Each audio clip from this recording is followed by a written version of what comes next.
25,000 ಅವನು ಬಂದು ಹೋಗೋ ಚಾರ್ಜ್ ಬಿಟ್ಟು 20ರಿಂದ 25,000 ಒಂದು ತಿಂಗಳಿಗೆ ಆ ಮನುಷ್ಯನಿಗೆ ಪಾಪ ಡಯಾಲಿಸಿಸ್ ಖರ್ಚಾಗುತ್ತೆ. ಡಯಾಲಿಸಿಸ್ ಪಾಪ ಅವನ್ಗೆ ಬಂದು ಹೋಗೋದಕ್ಕೆ ಬಸ್ ಚಾರ್ಜ್ಗೆ ದುಡ್ಡಿರಲ್ಲ. ಅಂತದ್ರಲ್ಲಿ 20-25,000 ತಿಂಗಳಿಗೆ ಎಲ್ಲ ಅರೇಂಜ್ ಮಾಡ್ತಾನೆ. ಯಾಕೆ ಈಗ ಸರ್ಕಾರಗಳು ಗಮನ ಕೊಡ್ತಿಲ್ಲ? ನೀವು ಹೊಸ ಮೆಷಿನ್ ಹಾಕ್ಬೇಡಿ ಸಾಹೇಬ್ರೆ, ಒಳ್ಳೆ ನೀರ್ ಕೊಡಿ, ಡಯಾಲಿಸಿಸ್ ಪರಿಸ್ಥಿತಿನೇ ಬರಲ್ಲ, ಕಡಿಮೆ ಆಗುತ್ತೆ ಡಯಾಲಿಸಿಸ್. ನ್ಯಾಚುರಲ್ ಆಗಿ ಆಗುವಂತ ಡಯಾಲಿಸಿಸ್ ಆಗ್ಲಿ, ಅದು ಸಹಜ ಪ್ರಕ್ರಿಯೆ. ಮನುಷ್ಯನಿಗೆ ವಯಸ್ಸಾಗ್ತಾ ಆಗ್ದಂಗೆ ಬೇರೆ ಬೇರೆ ಕಾರಣಗಳಿಗೆ ಬಂದ್ರೆ ಸರಿ. ನೀವೇ ವಿಷ ಕುಡಿಸಿ, ನೀವೇ ಹೊಸ ಮೆಷಿನ್ ಹಾಕೋದಕ್ಕೆ ಯಾಕೆ ಹೊರಟಿದ್ದೀರಾ?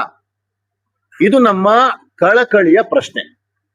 ಜೊತೆಗೆ ಏನು ಡಯಾಲಿಸಿಸ್ಗೆ ಇವತ್ತು 25,000 ಆಗ್ತಿತ್ತು ಒಂದು, ತುಂಬಾ ಜನಕ್ಕೆ ಇದು ಸಿಕ್ತಿಲ್ಲ. ಮತ್ತೆ ಇದರಲ್ಲಿ ನೀರಿನಲ್ಲಿ ಏನಾಗ್ತಿದೆ ಅಂತಂದ್ರೆ ನೈಟ್ರೇಟು, ಲೆಡ್ ಮತ್ತೆ ಪೊಟ್ಯಾಷಿಯಂ ಜಾಸ್ತಿ ಆಗ್ತಿದೆ, ಮತ್ತೆ ಫ್ಲೋರೈಡ್ ಜಾಸ್ತಿ ಆಗಿದೆ ಅಂತ ಎಲ್ಲ ಪೇಪರ್ ಅವರು ಬರ್ತಾರೆ.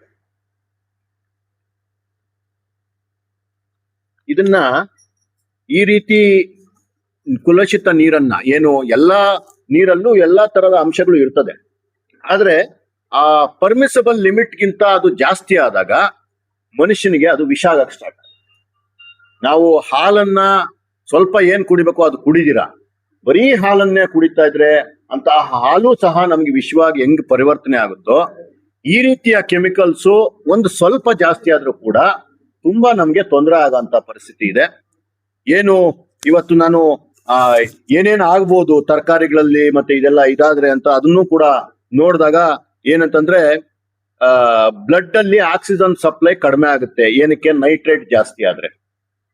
ಆಮೇಲೆ ಏನೋ ಮೆಥೋಮೋಗ್ಲೋಬಿಯಮಿನಿಯಾ ಅಂತ ನನ್ಗೆ ಹೆಸರು ಕೂಡ ಹೇಳಕ್ ಬರಲ್ಲ ಅಂತ ಕಾಯಿಲೆಗಳೆಲ್ಲ ಬರ್ತದಂತೆ. ಬ್ಲೂ ಬೇಬಿ ಸಿಂಡ್ರೋಮ್ ಕಾಯಿಲೆ ಬರುತ್ತಂತೆ, ಅದು ಮಕ್ಕಳಿಗೆ ಸಿಕ್ಕಾಪಟ್ಟೆ ಅಪಾಯಕಾರಿ ಅಂತೆ. ಮತ್ತೆ ಕ್ಯಾನ್ಸರ್ ರಿಸ್ಕ್ ಜಾಸ್ತಿ ಇದೆಯಂತೆ, ಜಠರದ ಕ್ಯಾನ್ಸರ್ ಜಾಸ್ತಿ ಬರುವಂತ ಚಾನ್ಸ್ಗಳು ಜಾಸ್ತಿ ಇದೆಯಂತೆ. ಹಳ್ಳಿಗಳಲ್ಲಿ ಕ್ಯಾನ್ಸರ್ ಬಂದಿದ್ಯೋ, ಇನ್ನೊಂದು ಹೊಟ್ಟೆ ನೋವು, ಅದು ಇದು ಅನ್ಕೊಂಡು ಸತ್ತೋಗ್ತಾ ಇದಾರೆ ಜನ. ಅದರಲ್ಲಿ ನೀವು ಎಷ್ಟು ಜನರ ಸಾವಿಗೆ ಕಾರಣ ಅಂತ ಯಾವಾಗಾದ್ರೂ ಒಂದು ಸಲ ಆತ್ಮಾವಲೋಕನ ಮಾಡ್ಕೊಳ್ಳಿ ಶಾಸಕರೇ ಅಂತ ಈ ಮುಖಾಂತರ ಶಾಸಕರಲ್ಲಿ ಮತ್ತೊಮ್ಮೆ ಮನವಿ ಮಾಡ್ತಾ ಇದೀವಿ. ಅದೇ ರೀತಿ ಥೈರಾಯ್ಡ್ ಕಾಯಿಲೆಗಳು ಜಾಸ್ತಿ ಬರುತ್ತೆ. ಸೀಸಾ, ಲೆಡ್ ಏನಾದ್ರೂ ಜಾಸ್ತಿ ಆದ್ರೆ ಅದು ನೈಟ್ರೇಟ್ಗಿಂತ ಸಿಕ್ಕಾಪಟ್ಟೆ ಅಪಾಯಕಾರಿ ಅಂತ ಕೊಟ್ಟಿದ್ದಾರೆ. ಏನಂತಂದ್ರೆ ಅದು ನ್ಯೂರಲಾಜಿಕಲ್ ಪ್ರಾಬ್ಲಮ್ಸ್ ಜಾಸ್ತಿ ಆಗುತ್ತಂತೆ, ನರಗಳು ವೀಕ್ ಆಗುತ್ತೆ, ಮಕ್ಕಳಿಗೆ IQ ಕಡಿಮೆ ಆಗುತ್ತೆ, ಬುದ್ಧಿಮತ್ತೆ ಕಡಿಮೆ ಆಗುತ್ತೆ, ಮೆಮೊರಿ ಲಾಸ್ ಆಗೋಂತ ಸಾಧ್ಯತೆ ಇದೆ, ವಯಸ್ಕರಿಗೆ ಕಿಡ್ನಿ ಮತ್ತೆ ಲಿವರ್ ಡ್ಯಾಮೇಜ್ ಆಗುತ್ತೆ. ಆ ಲೆಡ್ ಕುಡದೆ ಮೋಸ್ಟ್ಲಿ ಒಂದಷ್ಟು ಜನ ಇವತ್ತು ಪಾಪ ಒದ್ದಾಡ್ತಾ ಇರ್ಬೋದು. ದಯವಿಟ್ಟು ಕಳಕಳಿಯ ಮನವಿ ಶಾಸಕರೇ, ಈ ಬಾರಿಯ ಸಿದ್ದರಾಮಯ್ಯನವರ ಬಜೆಟ್ ನಲ್ಲಿ ತಾವು ಏನ್ ಹೇಳ್ತೀರಾ, ತಮ್ಮ ಹೃದಯದಲ್ಲಿ ಸಿದ್ದರಾಮಯ್ಯ ಇದ್ದಾರೆ, ಎಲ್ಲಿಂದನೋ ಯಾವುದೋ ಕಾಲದಲ್ಲಿ ಒಂದಾನೊಂದು ಕಾಲದಲ್ಲಿ ಆ ಸ್ಟೋರಿ ನಮ್ಗೆ ಹೇಳಕ್ ಬರಲ್ಲ.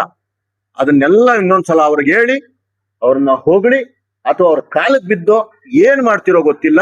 ಈ ಬಾರಿಯ ಬಜೆಟ್ ನಲ್ಲಿ ತಾವು ಹಣ ತರಲೇಬೇಕು ಅಂತ ತಮ್ಮಲ್ಲಿ ನೀವು ನಮ್ಗೊಬ್ಬರೇ ಇರೋದು, ನಿಮ್ಮನ್ನ ಮಾತ್ರ ನಾವು ಕೇಳಕ್ಕಾಗೋದು, ನಿಮ್ಮನ್ನ ಮಾತ್ರನೇ ನಾವು ಕೇಳಕ್ಕಾಗೋದು. ಅರ್ಥ ಮಾಡ್ಕೊಳ್ಳಿ. ಇನ್ನೇನು ನಾವು ಏನು ವೈಯಕ್ತಿಕ ದ್ವೇಷ ಏನಿಲ್ಲ. ದಯವಿಟ್ಟು ನೀವು ಮಾತ್ರ ನಮ್ಮ 2.5 ಲಕ್ಷ ಜನನ್ನ ಪ್ರತಿನಿಧಿಸುವಂತಹ ವ್ಯಕ್ತಿ, ನೀವು ನಮ್ಮನ್ನ ಪ್ರತಿನಿಧಿಸಿ ಈ ನೀರನ್ನ ದಯವಿಟ್ಟು ನಿಲ್ಸುವಂತಹ ಕೆಲಸ ಮಾಡಿ ಅಂತ ಈ ಮುಖಾಂತರ ಕೇಳ್ತಾ ಇದ್ದೀನಿ. ಅದೇ ರೀತಿ ರಕ್ತದೊತ್ತಡ ಬರುತ್ತೆ, ಈ ರೀತಿ ಅಷ್ಟು ಹಲವು ಕಾಯಿಲೆಗಳು ಬರುವಂತ ಇದು ಇದೆ. ಇದೊಂದು ಅಂತ ನಾನು ಈ ಮುಖಾಂತರ ಹೇಳ್ತೀನಿ. ಅದೇ ರೀತಿ ನಾನು ಏನು ಈ ಮತ್ತೆ ವಾಪಸ್ ಬರ್ತೀನಿ, ನೀರನ್ನ ಕುಡಿಯುವಂತಹ ಜನ ಏನು ಇವತ್ತು ಒಂದು ಅಂಕಿ ಅಂಶಗಳನ್ನ ತಗೊಂಡೆ ನಾನು, ಎಲ್ಲ ಆಸ್ಪತ್ರೆಗಳಲ್ಲಿ ಮಾತಾಡಿದೆ.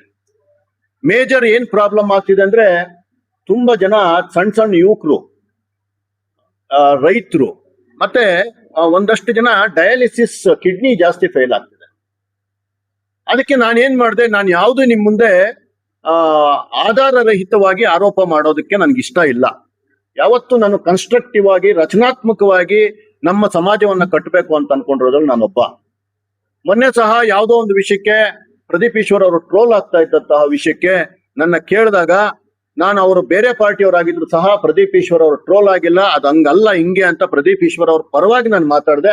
ಒಂದಷ್ಟು ಜನ ನನಗೆ ಫೋನ್ ಮಾಡಿ ಹೇಳಿದ್ರು, ನಿಮ್ಗೇನು ಬುದ್ಧಿ ಇದೆಯಾ, ಮತ್ತೆ ಅವ್ರನ್ನ ಯಾಕೆ ನೀವು ಹೊಗಳಕ್ ಹೋಗ್ತೀರಾ? ನನಗೆ ಅದೆಲ್ಲ ಬೇಕಿಲ್ಲ. ನಾನು ರಾಜಕೀಯ ಲೆಕ್ಕಾಚಾರ ಇಟ್ಕೊಂಡು ಕೆಲಸ ಮಾಡಕ್ ಬಂದಿಲ್ಲ. ನಾನ್ ಬಂದಿರೋದು ಒಳ್ಳೇದಿದ್ರೆ ಒಳ್ಳೇದು, ಕೆಟ್ಟದಿದ್ರೆ ಕೆಟ್ಟು, ಅದು ಯಾರಾದ್ರೂ ಆಗಿರ್ಬೋದು.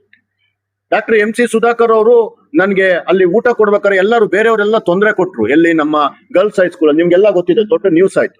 ಆದ್ರೆ ಅವ್ರು ನಿಂತ್ಕೊಂಡು ಡಾಕ್ಟರ್ MC ಸುಧಾಕರ್ ಅವರು ನಮ್ಗೆ ಪರ್ಮಿಷನ್ ಕೊಡ್ತಿದ್ರು. ಅದಕ್ಕೆ ನಾವು ಅವ್ರ ಕೃತಜ್ಞತೆ ಹೇಳ್ತೀವಿ.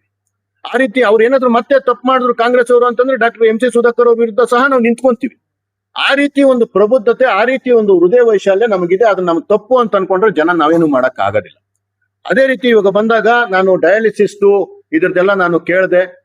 ನನಗೆ ಆ ಜೈನ್ ಹಾಸ್ಪಿಟ್ಲ್ ಜೊತೆ ಒಂದು ಅವಿನಾಭಾವ ಸಂಬಂಧ, ಅವ್ರು ಕೊಡ್ತಾ ಇರೋಂತ ಬಡವರ ಏನು ಡಯಾಲಿಸಿಸ್ ಪೇಷಂಟ್ಸ್ಗೆ ನನ್ನ ಕೈಲಾದಂತ ಒಂದು ಅಳಿಲ್ ಸೇವೆಯಿಂದ ಸುಮಾರು ವರ್ಷಗಳಿಂದ ಮಾಡ್ಕೊಂಡ್ ಬರ್ತಾ ಇದ್ದೀನಿ. ಅವ್ರನ್ನ ಕೇಳಿದೆ, ಏನು ಡಯಾಲಿಸಿಸ್ ಪೇಷಂಟ್ಸ್ ಏನು ಜಾಸ್ತಿ ಆಗಿದಾರಾ, ಕಡಿಮೆ ಆಗಿದಾರ? ಅವ್ರು ಹೇಳಿದ್ರು, ಸರ್ ನಾವು 2021 ಡಿಸೆಂಬರ್ ಅಲ್ಲಿ ಸ್ಟಾರ್ಟ್ ಮಾಡಿದ್ದು. ಆವತ್ತು ನಮ್ಮ ಹತ್ರ ದಿನಕ್ಕೆ 8 ಪೇಷಂಟ್ ಬರ್ತಿದ್ರು.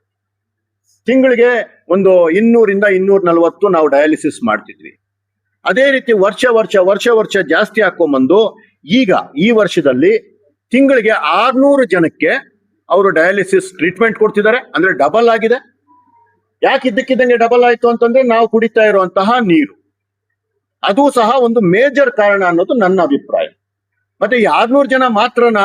ಇಲ್ಲ, ಎಷ್ಟೊಂದು ಜನಕ್ಕೆ ಬೆಡ್ ಸಿಗದಿರಾ ಪಾಪ ತ್ರಿಶಂಕು ಸ್ಥಿತಿಯಲ್ಲಿರುವಂತಹ ಪರಿಸ್ಥಿತಿ ಇವತ್ತು ಡಯಾಲಿಸಿಸ್ ಪೇಷಂಟ್ಸ್ ಇದೆ. ಅದೇ ರೀತಿ ಅಭಯ್ ಹಾಸ್ಪಿಟಲ್ ಅಲ್ಲಿ ಡಯಾಲಿಸಿಸ್ ಟ್ರೀಟ್ಮೆಂಟ್ ಕೊಡ್ತಿದ್ದಾರೆ. ನಮ್ಮ ಗೌರ್ಮೆಂಟ್ ಹಾಸ್ಪಿಟಲ್ ಅಲ್ಲಿ ಡಯಾಲಿಸಿಸ್ ಟ್ರೀಟ್ಮೆಂಟ್ ಕೊಡ್ತಿದ್ದಾರೆ. ಅಭಯ್ ಹಾಸ್ಪಿಟಲ್ ಅಲ್ಲಿ ಒಂದು 300 ಜನಕ್ಕೆ ತಿಂಗಳಿಗೆ ಮಾಡಿದ್ರೆ ಏನು ನಮ್ಮ ಗೌರ್ಮೆಂಟ್ ಹಾಸ್ಪಿಟಲ್ ಅಲ್ಲಿ ಒಂದು 700, 800, 900 ಮಾಡ್ತಿದ್ದಾರೆ. ಇದು ಇವತ್ತು ಡಯಾಲಿಸಿಸ್ ಪೇಷಂಟ್ಗಳ ರಾಜಧಾನಿಯನ್ನಾಗಿ ಮಾಡಕ್ಕೆ ಹೊರಟಿರುವಂತಹ ರಾಜಕಾರಣಿಗಳಿಗೆ